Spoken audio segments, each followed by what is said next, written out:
my dear friend. Welcome back to my channel. If you have not subscribed it, please subscribe it. Press the bell icon. Hit the like button also. Friends, जैसे कि आप जानते हैं, मैं daily एक video लेके आता हूँ द हिंदू न्यूज़पेपर एडिटोरियल से, जो आपके एग्ज़ाम पर्सपेक्टिव के लिए या आपकी इंग्लिश स्पीकिंग के लिए बहुत ही बेनिफिशियल है, क्योंकि इसमें जितने भी वोकेबुलरी वर्ड्स आएंगे वो मैं आपको बताऊंगा विद एग्जांपल, टेंस भी बताऊंगा। तो विदाउट फर्दर डिले स्टार्ट करते हैं। Monsoon jitters. मानसून पता है आपको कि जो इंडिया में बारिश आती है मानसून की वजह से आती है। जिटर्स क्या होता है? नर्वसनेस, मतलब चिंता, मानसून के को लेकर चिंता, नर्वसनेस। एपिसोड्स जैसे आपके टीवी सीरियल के एपिसोड्स आते हैं। Episodes of the drought. Drought क्या होता है? सूखा। इन इंडिया हैपन होते हैं, तो ये सिंपल प्रेजेंट टेंस है, तो ये यहाँ पे ओनली फर्स्ट फॉर्म यूज की है। तो एपिसोड्स के पीछे एस लगा हुआ है तो प्लूरल के साथ ऐसे ही आएगा। Episodes of drought in India happen when the monsoon fails. Monsoon fail होती है इन जुलाई अगस्त। तो ये बता रहा राइटर कि भाई एपिसोड ऑफ सूखे के दौर आते हैं, एपिसोड्स आते हैं, तब क्या है, तब मानसून फेल होती है जुलाई या अगस्त में। कैसे? The monsoon landed early in Kerala. Writer बोल रहा है कि द मानसून लैंडेड है तो आपका पास्ट टेंस है, तो आपकी सेकंड फॉर्म है तो पास्ट टेंस है, तो लैंड मतलब वो लैंड कर लिया उसने। The monsoon landed early in Kerala 3 days ahead of normal date of June 1st। तो 3 days अहेड मतलब पहले, जैसे मान लो आप खड़े हो, आपसे पहले कोई अहेड है, आगे है, तो उसको बोलते हैं अहेड। तो बोल रहे हैं कि 3 days 3 दिन पहले ahead of normal date of June 1st। जो जून 1st नॉर्मल डेट रहती है मानसून आने की, उससे 3 दिन पहले आ चुकी है, वो हिट करके लैंड कर चुकी है। The journey upward of its. Upward मतलब आगे की। द जर्नी जो इसकी यात्रा है, upwards of its western branch. जो वेस्टर्न ब्रांच है 2 भागों में बढ़ जाती है। आपको पता है कि ईस्टर्न ब्रांच और western branch. The western branch has since then been timely. तो हैज़ सिंस देन मतलब तब से ही। मान लो आप कैसे यूज़ कर सकते हैं इसको कन्वर्सेशन में। मैं आपसे पूछूंगा कि भाई आप यहाँ कब से खड़े हैं, तो आप बोलोगे when you saw me since then I have been here. तब से मैं यहाँ पे हूँ। तो ऐसे ही बोलते हैं सिंस देन, तब से, since then been timely but lacking in vigour. तो ये बोल रहे हैं कि जो उसका आगे का मोमेंट है वेस्टर्न ब्रांच का है सिंस देन बीन टाइमली, तो टाइमली है बट लैकिंग इन विगोर मतलब उत्साह में, मतलब कम बारिश हो रही है, उत्साह में कम है, उसमें जोश नहीं है। द लेटेस्ट IMD जो इंडियन मेट्रोलॉजिकल डिपार्टमेंट है, फिगर्स जो उसने डाटा दिया है, उसने सजेस्ट किया that monsoon is running an 8% deficit. Monsoon किस दौर से चल रही है? 8% डेफिसिट है, कमी रहेगी। सेंट्रल इंडिया जो बीच का पोर्शन है अपना सेंटर का, which has the largest swathe of land dependent on rain fade agriculture. ये बोल रहे हैं कि सेंट्रल इंडिया का जो विच हैज़ क्या है यहाँ पे रखना, तो सेंट्रल इंडिया रखता है largest swathe of land. Swathe होता है बहुत बड़ी लंबी चौड़ी मात्रा में। Swathe of land depend on the rain के द्वारा, वर्षा के द्वारा एग्रीकल्चर होती है वहाँ पे। Has only got 50% of the rain that is due. जो ड्यू थी उसकी 52% ही रेन वहाँ पे सेंट्रल इंडिया में आई है, जहाँ बारिश के दौरान खेती होती है। द साउदर्न पेनिनसुला जो दक्षिण का पठार है, हैज़ 22% डेफिसिट, वहाँ पे 22% डेफिसिट कमी हुई है। ओनली इंडिया ईस्ट जो इंडिया का ईस्ट है, एंड नॉर्थ ईस्ट पार्ट्स जो नॉर्थ ईस्ट है, ईस्ट है, जहाँ पे आपके मिजोरम, मणिपुर है, parts of are battling the diametrical opposite problem. तो बैटलिंग वो लड़ रहे हैं किससे? डायमेट्रिकली मतलब बिल्कुल अपोजिट। डायमीटर होता है ना, डायमीटर आपकी ये डायमीटर होता है, तो डायमेट्रिकली मतलब दोनों कन्वर्ट सिचुएशन है, अपोजिट सिचुएशन है। Opposite problem of too much rain, वहाँ पे बहुत ज़्यादा बारिश हो रही है जो नॉर्थ ईस्ट में है। विद फ्लड्स इन असम में फ्लड आ गई, और मेघालय सबमर्ज मतलब डूब जाना, इंटायर विलेजेस, तो उनके सारे गांव डूब गए। The north west of India, north west जैसे कि आपका गुजरात है, राजस्थान है, north west of India where the monsoon is yet to arrive, वहाँ पे मानसून पहुँचनी है।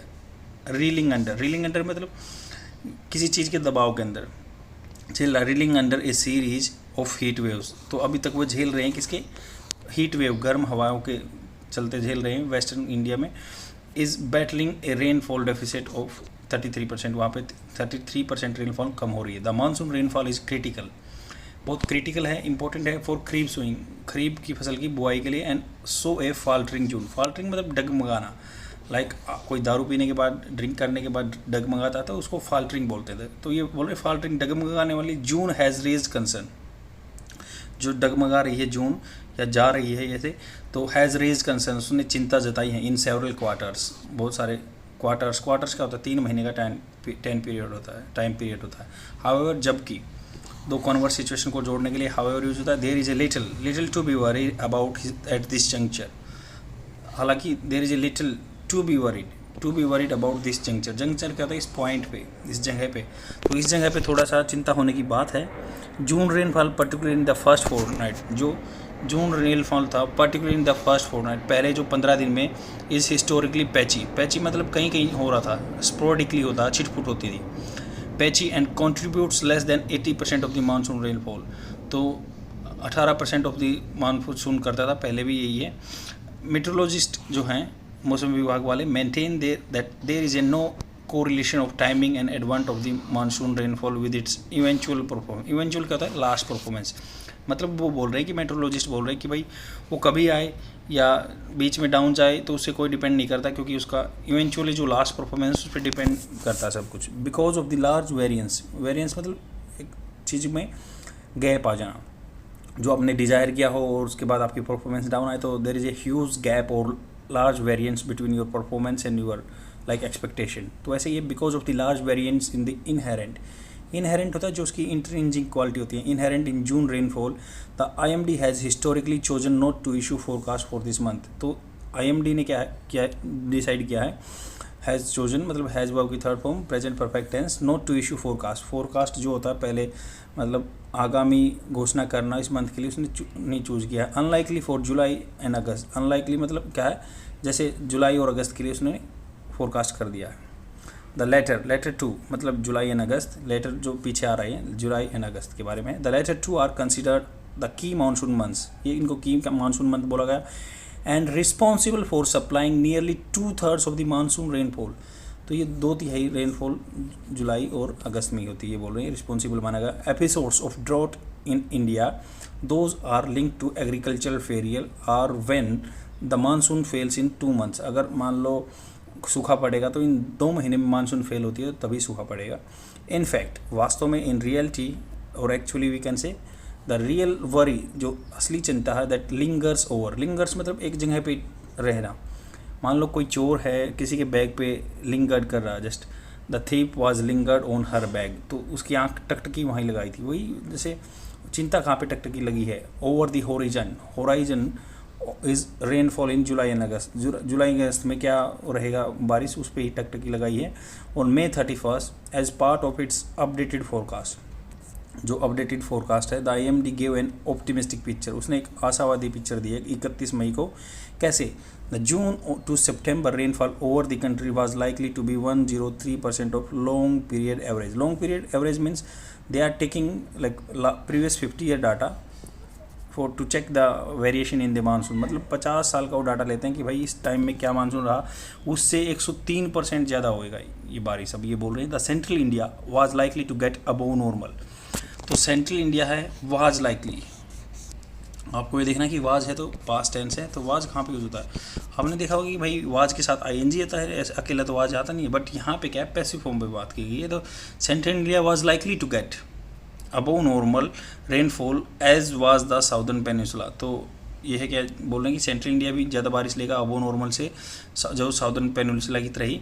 The monsoon core zone, monsoon की जो कोर जोन है, which consist of most of the rain fed agricultural regions, to is expected to receive above normal rain. ऐसा expect किया जा रहा है। इन प्रीवियस ईयर्स, जो पहले सालों में, there has been a pattern of normal and above normal rains being forecast only for them to dry up for long periods in July and August. ये बोल रहे हैं कि भाई पहले सालों में, in previous years, there has been pattern of normal and above normal rainfall, normal rainfall का या अबव नॉर्मल रेनफॉल का, being forecast only for them to dry up for large periods in July August.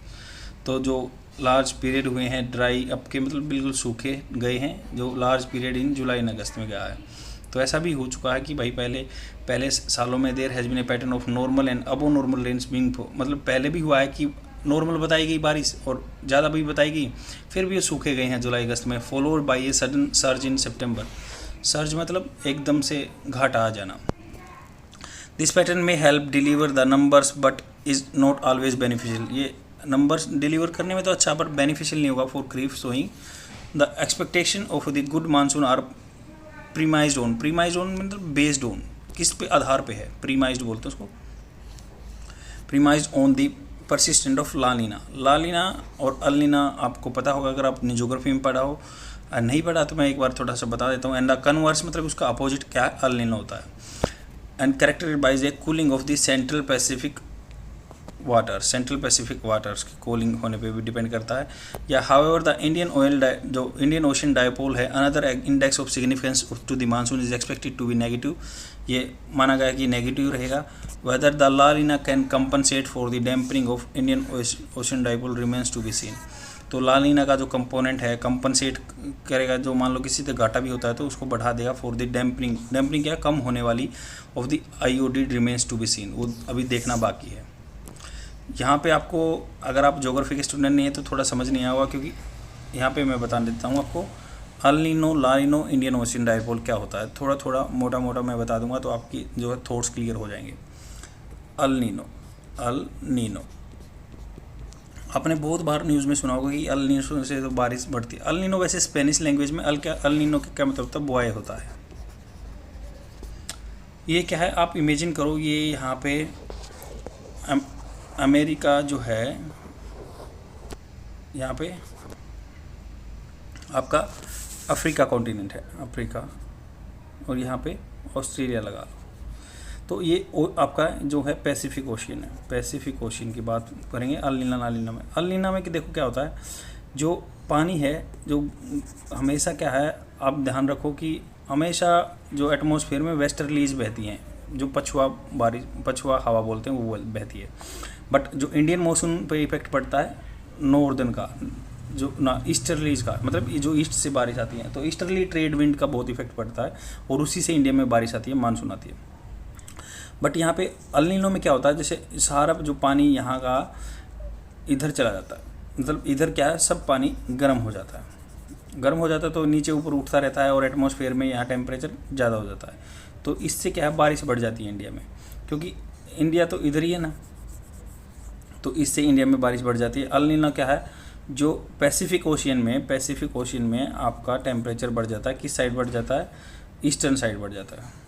Pacific ocean में eastern side temperature बढ़ जाता है। और ला नीना में क्या, इसका अपोजिट होता है, जो इसका आपका वेस्टर्न साइड में बढ़ जाता है। आपको पैसिफिक ओशियन का देखना है, वेस्टर्न जो है, तो इसमें इस साइड बढ़ जाता है। तो इस साइड क्या है, सारा गर्म पानी इधर इकट्ठा हो जाएगा, तो ऊपर नीचे होता रहता है, जो एटमॉस्फेयर के टेम्परेचर को फर्क पड़ता है, तो उससे हवा बहती है, उससे इंडियन बारिश। अल नीना ला नीना ये समझ में आ गया होगा। और इंडियन ओशियन डायपोल क्या होता है, जो इंडियन ओशियन है, इधर बे ऑफ बंगाल है, यहाँ बीच में अपना कंट्री है, और इधर क्या है, अरबियन सी है। तो इनके बीच में जैसे यहाँ पे मान लो टेम्परेचर बढ़ जाता है, यहाँ पे कम हो जाता है, तो इसको पॉजिटिव डाइपोल बोलते हैं। अगर यहाँ पे मान लो इस साइड बे ऑफ बंगाल में टेम्परेचर बढ़ जाता है, यहाँ घट जाता है, तो उसको नेगेटिव डाइपोल बोलते हैं। तो इसका इफेक्ट बताया गया है कि भाई इसका इंडियन मानसून पे इफेक्ट पड़ता है और इससे बारिश में चेंजमेंट आते रहते हैं। आई होप आपको समझ में आया होगा। ज्योग्राफी के थोड़े थोड़े टर्म हैं। और let's jump to the vocabulary words, अगर आपके इंग्लिश के लिए बहुत बेनिफिट। जो फर्स्ट वर्ड है श्वेत। श्वेत है large strip of area of something, बहुत बड़ा हिस्सा, जैसे स्वेथ ऑफ हेयर, जैसे बालों का गुच्छा, फैब्रिक और या सनलाइट का। ये दूसरा एग्जांपल दे सकते हैं इसका, बहुत अच्छा है। He was lying on the hospital, वो हॉस्पिटल में पड़ा था, बेड, हॉस्पिटल बेड पे पड़ा था। स्वेथ इन बैंडेजेस, मतलब लिपटा हुआ। स्वेथ का मतलब होता है लिपटा हुआ, भी बैंडेजेस पट्टियों में। तो जो रीलैंडर है, रीलैंडर का क्या मतलब होता है, टू स्ट्रगल टू वॉक और to remain upright due to weight of the something, मतलब सीधा खड़ा रहने में वो उसको प्रॉब्लम हो रही है। रीलैंडर मतलब झेल रहा है उसके नीचे, ये रीलैंडर। जंक्चर होता है point. The cricket match had reach a crucial juncture, बहुत इंपॉर्टेंट पल पे चला गया है। लिंगर का मतलब होता है किसी चीज़ में लटके रहना या वहीं पड़े रहना, या किसी चीज़ पे नज़र रखना। Lingered, his eyes lingered on the money in her bag, या आप किसी काम में लटके रहते हो, वहाँ भी लिंगरिंग बोलते हैं उसको, लिंगर। तो जो प्रीमाइज्ड ऑन है कि based on a particular idea और बिलीफ। जीटर, जीटर होता है nervousness, about of the jitters, nervousness का। या फिर जैसे the episode is only available as a jitter video tape version, तो ये क्या है, device suffering from jitter, single device से। विगर, विगर मतलब उत्साह। After the break we started work again with renewed vigour, उत्साह से, जोश से। फाल्टर होता है जैसे खराब हो जाना, लड़खड़ाना। द इंजन फाल्टर्ड एंड स्टॉप, जैसे इंजन लड़खड़ाया और बंद हो गया। आई होप आपको समझ में आएगा। शेयर कर दीजिए अपने फ्रेंड पे।